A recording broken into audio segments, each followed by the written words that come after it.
हाँ जी, अंतिम लिखिए। अल्प बहुत्व,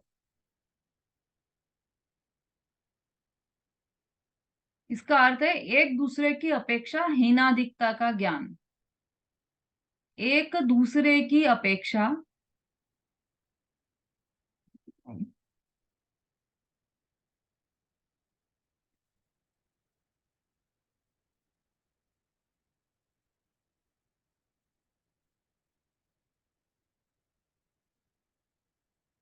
हीनाधिकता का ज्ञान।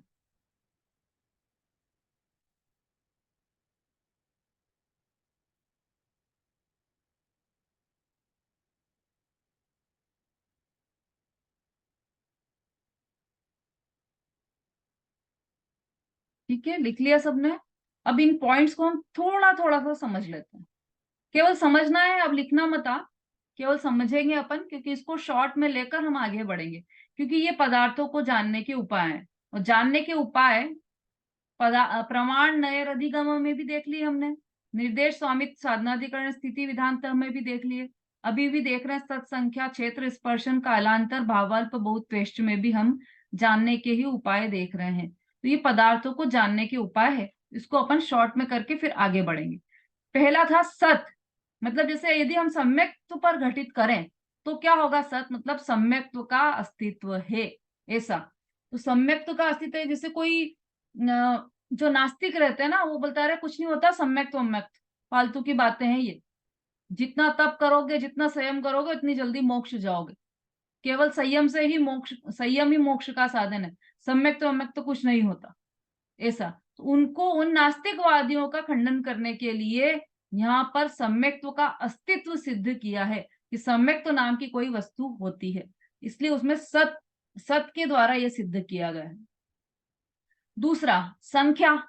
अब सम्यक्त्व की संख्या, सम्यक्त्वी की संख्या कितनी है, तो संसारी जीवों की अपेक्षा से तो असंख्यात सम्यक दृष्टि है अभी भी यहाँ पर, है ना। और मुक्त जीवों की अपेक्षा कितने हैं, संसार में असंख्यात सम्यक दृष्टि है। और मुक्त जीवों में कितने सम्यक दृष्टि है, अनंत सम्यक दृष्टि है। कितने हो गए मुक्त, पहले भी अनंत सिद्ध भगवान बने, अभी भी बन रहे हैं और आगे भी बनेंगे। तो ये अनंत काल से अनंत सिद्ध बन रहे हैं। तो मुक्त जीवों की अपेक्षा से अनंत सिद्ध हो गए, मतलब अनंत हो गए सम्यक दृष्टि जीव। हो गई सत और संख्या। तीसरा है क्षेत्र। अब संख्या की बात क्यों कही, क्योंकि कोई ऐसा कहता है कि एको ब्रह्म द्वितीयो नास्ति, एक भगवान ही सब कुछ है और कुछ भी नहीं है इस दुनिया में।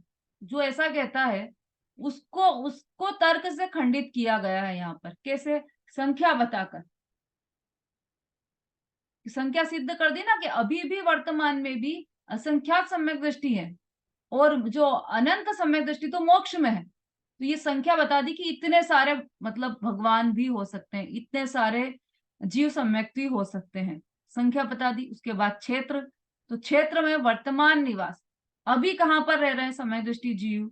तो अभी तो छद्मस्त की अपेक्षा से देखेंगे तो लोक प्रमाण असंख्यात, इस लोक में असंख्यात जीव हैं जो समय दृष्टि जीव है। और अभी ही वर्तमान में, और केवली की अपेक्षा से देखेंगे तो उनका क्षेत्र कितना है। देखो क्षेत्र की बात चल रही है, तो छद्मस्त के जीवों के क्षेत्र कितना है कि वो लोक में कहीं भी हो सकते हैं, तो इतना क्षेत्र है सम्यक दृष्टि जीवों का। और केवली की अपेक्षा से क्षेत्र कितना है, तो वो भी लोक प्रमाण असंख्यात है। क्योंकि जब केवली समुद्घात होता है ना, तो वहां पर उनके प्रदेश फैलते हैं, सब दूर पूरे लोक में फैल जाते हैं। तो उस दृष्टि से भी लोक प्रमाण असंख्यात, केवली की अपेक्षा से भी। और वैसे सर्व लोक है, पूरा लोक ही है उनका। और स्पर्शन आया नेक्स्ट। स्पर्शन का क्या अर्थ लिखवाया था, पहले क्षेत्र में तो वर्तमान में कहा निवास कर रहे हैं सम्यक दृष्टि जीव, और स्पर्शन में कि त्रिकाल वो कहां पर निवास करते हैं सम्यक दृष्टि जीव। तो छद्मस्त की अपेक्षा से लोक नाड़ी के 14 भागों में से कुछ कम 8 भाग में। ये केवल समझ लेना, आप लिखने की बिल्कुल आवश्यकता नहीं है। छद्मस्त जीव हमेशा कहाँ रहते हैं, तो लोक नाड़ी में के जो 14 भाग हैं उनमें से कुछ कम 8 भागों में रहते हैं। और केवली अपेक्षा से त्रिकाल कहाँ रहते हैं सम्यक दृष्टि जीव, तो सर्वलोक में रहते हैं, ऐसा। इसके बाद आया काल। तो काल में हमने अवधि लिखा है ना, और अवधि कितनी है तो वो अपन 7वें सूत्र में जो देखा था वही काल है, वही स्थिति, स्थिति में देखा था ना हमने कितनी स्थिति है, वही यहां पर लगा लेना, उतनी स्थिति रहती है। उसके बाद आया अंतर। तो अंतर में देखो आप, जगह, 3 सम्यक्त है, उपशम सम्यक्त, क्षयोपशम सम्यक्त और छायिक सम्यक्त। तो जो उपशम सम्यक्त है उसकी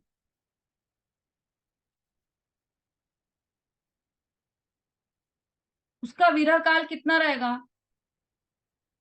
तो उसका जघन्य तो विरह काल रहेगा असंख्यात वर्ष। मतलब एक बार उपशम सम्यक्त तो हुआ, उसके बाद वो कम से कम असंख्यात वर्ष में वो मोक्ष चला जाएगा। उपशम सम्यक्त होने के बाद असंख्यात वर्ष में वो मोक्ष चला जाएगा। और ज्यादा से ज्यादा रहा संसार में तो कुछ कम अर्ध, मतलब अर्ध पुद्गल परावर्तन तक ही रह सकता है। अर्ध पुद्गल परावर्तन पूरा होने से पहले ही वो मोक्ष चला जाएगा। तो उतना उसका विरह काल रहेगा, कितना, कुछ कम अर्ध पुद्गल परावर्तन, इतना उसका विरह काल रहेगा। अब क्षयोपशम सम्यक्त की अपेक्षा से देखें तो क्षयोपशम सम्यक्त अंतर मुहूर्त रहेगी उसकी स्थिति, और उत्कृष्ट काल इसका भी कुछ कम अर्ध पुद्गल परावर्तन रहेगा।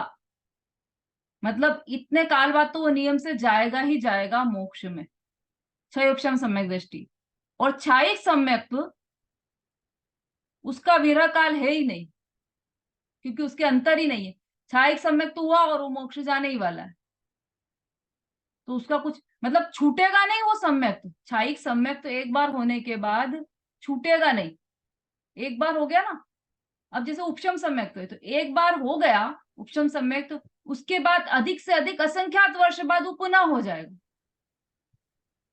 और कम से कम असंख्यात वर्ष में पुनः होगा, और अधिक से अधिक कुछ कम अर्ध पुद्गल परावर्तन में पुनः होकर और वो मोक्ष चला जाएगा, ऐसा। बोलिए मंजू जी। अर्ध पुद्गल परावर्तन, ये समझ में नहीं आ रहा दीदी। अब ये देखो ऐसा है, काल की अवधि है, ये कल अपन ने पूरा पढ़ के बताया था ना वो काल वाला, इतना, इतने सागर का पूर्व, इतने सागर, इतने पूर्वों का, जी जी। ऐसा ये सब बताया था ना।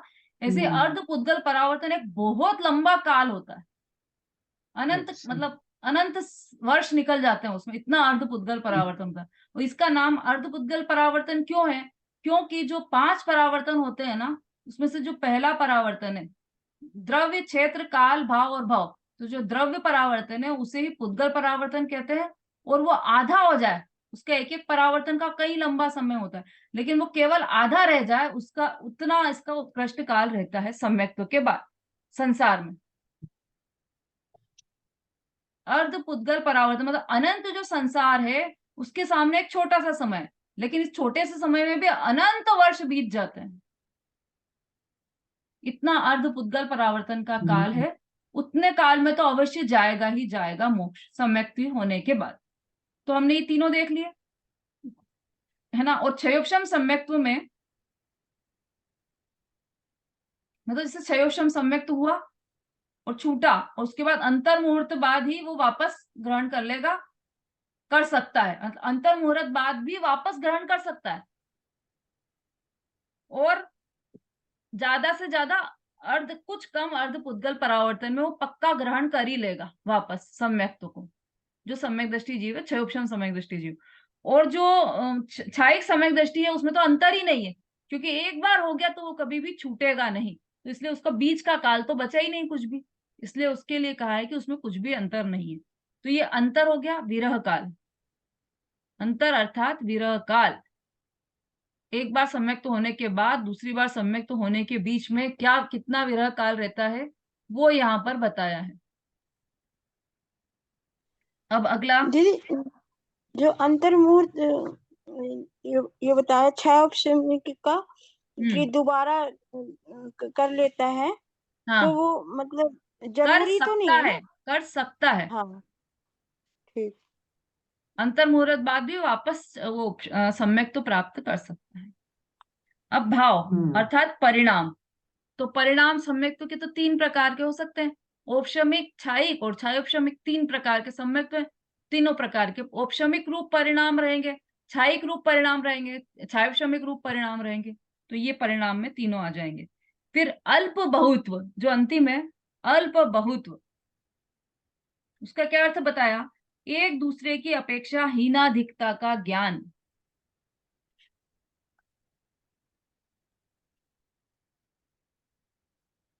देखो ये जो अपन समझ रहे हैं ना, ये भी अपन संक्षेप में समझ रहे हैं, क्योंकि अब एक एक चीज का विस्तार करें तो फिर तो पूरा जीवन निकल जाए, क्योंकि तत्वार सूत्र तो ऐसा ही है। अभी देखो आप इसको, ये इसमें जो सत आया है पहला ही, उस पर षटखंडागम बना है, केवल सत पर। हमने तो सत को खाली सत सत मतलब अस्तित्व बस ऐसा करके हटा दिया, लेकिन केवल सत पर पूरा षटखंडागम बना हुआ है। बहुत सारा मतलब हिस्सा षटखंडागम का सत के, एक शब्द सत के आधार पर बना हुआ है। और देखो ये जो कल्पना बहन वाला भी तत्वार सूत्र है, उसमें कम से कम 200 पेज केवल सत शब्द के लिए ही है। अब सत में देखो उन्होंने 14 गुण स्थान का वर्णन किया, 14 मार्गणा स्थान का वर्णन किया। मार्गणा में भी एक एक गति है, गति मार्गणा में तो चारों गतियों का अलग अलग वर्णन है। इंद्रिय मार्गणा है तो इंद्रिय मार्गणा में एक एक इंद्रिय का, पांचों इंद्रिय का अलग अलग वर्णन है। इसे इतना सारा इसका विस्तार किया जा सकता है, लेकिन हम यहाँ पर अभी संक्षेप में ही समझ रहे हैं। अंतिम में लिखा है अल्प बहुत्व, तो एक दूसरे की अपेक्षा हीनाधिकता का ज्ञान, मतलब कौन से सम्यक्त्व वाले जीव कम है, कौन से सम्यक्त्व वाले ज्यादा है। तो सबसे कम है औपशमिक सम्यक्त्व वाले जीव संसार में अभी, उससे ज्यादा होते हैं क्षायिक सम्यक्त्व वाले जीव, और उससे ज्यादा होते हैं क्षायोपशमिक सम्यक्त्व वाले जीव। औपशमिक सम्यक्त्व सबसे कम, क्यों? क्योंकि वो तो अंतर्मुहूर्त में ही चला जाता है औपशमिक सम्यक, इसलिए संसार में उसकी स्थिति कम है, इसलिए सबसे कम औपशमिक सम्यक्त्व वाले जीव है। उससे ज्यादा क्षायिक सम्यक्त्व वाले जीव है, और क्षायोपशमिक सम्यक्त्व वाले जीव सबसे ज्यादा है। अब इसमें ऐसा प्रश्न नहीं कर सकते अपन कि ऐसा क्यों, क्षयोपशम वाले से कम क्षायिक क्यों, क्षायिक से उसको तर्क से सिद्ध करो तो बहुत डिटेल हो जाता है। इसलिए जो केवल ज्ञानी ने जो बताया है उसको ही मान्य करके चलो, क्योंकि केवल ज्ञानी के सर्वज्ञ के ज्ञान में तो सब आ गया। तो उन्होंने ये बताया कि सबसे कम क्षायोपशमिक, सबसे ज्यादा क्षायोपशमिक सम्यक्त्व वाले जीव संसार में रहते हैं। ठीक है, ये अल्प बहुत्व की अपेक्षा से। अब ये सबका क्यों वर्णन किया गया है? क्योंकि देखो जो सत था उसका वर्णन तो इसलिए किया गया है कि कोई हम वस्तु का अस्तित्व ही नहीं माने कोई व्यक्ति, तो उसका खंडन करने के लिए ये सत शब्द का उपयोग किया गया है। फिर संख्या शब्द, तो कोई कहता है कि वस्तु एक ही है तो उसमें कोई भी प्रकार का भेद नहीं है, तो संख्या को सिद्ध करने से यह तर्क खंडित कर दिया गया है। फिर तीसरा आया क्षेत्र, तो कोई कहता है कि वस्तु के प्रदेश नहीं है, आकार नहीं है, जो वस्तु है उसके कोई प्रदेश नहीं है, आकार नहीं, तो क्षेत्र सिद्ध करने से यह तर्क भी खंडित कर दिया। क्षेत्र सिद्ध कर दिया ना कि कैसी होती है वस्तु, कहाँ का है। फिर कोई कहता है कि वस्तु क्रिया रहित है ना। क्या लिखा? क्रिया अपन जो स्पर्शन पढ़ा था ना, उसमें क्षेत्र बताया कि वो जो सम्यक दृष्टि जीव है वो कहाँ कहाँ रह सकता है। जैसे पूरे लोक में, जैसे केवल ज्ञानी है तो उसके प्रदेश फैल गए, तो वो पूरे लोक में आ गए। और छद्मस्त की अपेक्षा से लोक नाड़ी के 14 भागों में से कुछ कम 8 भाग, मतलब जो जैसे सम्यक तो उत्पन्न किया, छाई सम्यक दृष्टि जीव है, तो यहाँ से मरकर देव में चला गया, देव से मरकर यहाँ आ गया। और जो क्षायोपशमिक सम्यक दृष्टि जीव वो भी इस पूरे लोक में भ्रमण कर सकता है। तो कोई कहता है कि वस्तु क्रिया रहित है, एक जगह से दूसरी जगह नहीं जा सकती। इसको स्पर्शन के सिद्ध करने से यह तर्क खंडित भी कर दिया गया, मतलब एक स्थान से दूसरे स्थान पर जाना वो क्रिया है, इसको यहाँ पर सिद्ध कर दिया गया। फिर अगला क्या था? काल, तो काल में वस्तु का प्रलय होता है ऐसा कोई मानता है, मतलब ये पूरा विश्व नष्ट हो जाएगा, एक बार ऐसा प्रलय आएगा कि पूरा विश्व नष्ट हो जाएगा, सारी वस्तुएं नष्ट हो जाएगी, सब भाव नष्ट हो जाएंगे, द्रव्य गुण पर्याय सहित सब नष्ट हो जाएगा। जो ऐसा मानता है उसको काल के सिद्ध करने से ये तर्क खंडित कर दिया गया है ना। काल में ये सिद्ध कर दिया था ना, काल में हमने देखा था, जो स्थिति में देखा था वही, उससे ये खंडित कर दिया। कोई ये मानता है कि वस्तु क्षणिक है, और अंतर के सिद्ध करने से ये तर्क भी खंडित कर दिया गया। अंतर सिद्ध करा ना कि इतना इतना विरह काल रहता है, तो वो वस्तु क्षणिक है, सम्यक तो उत्पन्न हुआ और नाश हो जाएगा ऐसा माने, तो उसको ये सिद्ध कर दिया गया कि नहीं, कम से कम इतने वर्ष बाद तो होगा ही, और ज्यादा से ज्यादा इतने वर्ष बाद तक तो होगा ही होगा, ऐसा सिद्ध कर दिया ना अंतर में। फिर कोई यह मानता है कि वस्तु कूटस्थ है, भाव के सिद्ध करने से ये तर्क खंडित कर दिया गया। भाव में बताया ना, औपशमिक, छायिक, छायोपशमिक, ये 3 प्रकार के भाव बताए। तो कोई बोले कि वस्तु कूटस्थ है, मतलब एक जैसी, एक वैसी की वैसी रहती है वस्तु, उसको खंडित कर दिया। क्यों? उसको तो औपशमिक भाव भी हो सकता है, उसको छायिक भाव भी हो सकता है, उसको छायोपशमिक भाव भी हो सकता है। यह सिद्ध करके उसका यह मानना कि वस्तु कूटस्थ है, यह मानना भी खंडित कर दिया गया। फिर अंतिम क्या है? अल्प बहुत्व। तो कोई यह मानता है कि वस्तु सर्वथा एक ही है, या वस्तु सर्वथा अनेक ही है, तो अल्प बहुत्व के सिद्ध करने से यह तर्क भी खंडित कर दिया गया। एक भी अनेक भी ऐसा है ना, कोई एक माने तो भी गलत, अनेक माने तो भी गलत, ये यहाँ पर सिद्ध कर दिया गया। इस तरह से ये पूरा सत संख्या क्षेत्र स्पर्शन कालांतर भावाल्प बहुत्वेश्च, ये पूरा सूत्र हमारा 8वां सूत्र हो गया है। इसका डिटेल और पढ़ना हो तो कल्पना बेन की जो पुस्तक है उसमें से आप पढ़ना, पूरा कम से कम 200 पेज का पूरा दिया है, एक एक मार्गना का पूरा डिटेल में दिया है। 20 प्ररूपणाएं भी उसमें बताई है, अलग अलग एक एक करके गुणस्थान बताए हैं, बहुत सारा उसका डिटेल है। यदि उसका मतलब जैसे अब एक एक चीज ही उसमें ऐसी है, जैसे सागर का माप दिया है पूरा, कल्पोत्पन्न में से सोधर्म और महेंद्र युगल में 4 4 बार, और उसके जोड़ बाकी गुना भाग सब करके बताया गया है। मंजू जी बोलिए। दीदी, ये औपसमिक, छायोपसमिक और छायिक, इसको कोई उदाहरण से आप समझाइए दीदी। अरे ये तो पूरा एक बहुत बड़ा प्रकरण है, इसको तो अलग से समझना पड़ेगा। अभी हो सकता है आएगा आपका बीच में, इसी ग्रंथ में आएगा, है ना। सम्यक्त्व, 5 भाव जो होते हैं, कारण कार्य हाँ वो। मीमांसा के नाम से ये पूरा एक हम्म प्रकरण चलता है। तो उसमें ना औपशमिक, छायिक, छायोपशमिक, औदयिक और हम्म पारिणामिक, ये 5 भाव जीव के बताएं, और उन 5 भावों का अलग अलग स्पष्टीकरण। बहुत बड़ा विषय है ये। अभी तो केवल आप हम्म नाम याद कर लो, औपशमिक, छायिक, छायोपशमिक, ये 3 प्रकार के सम्यक तो होते हैं बस। और थोड़ा सा समझाएं मोटे मोटे तौर पर, तो उपशम उपशम सम्यक्तों में जो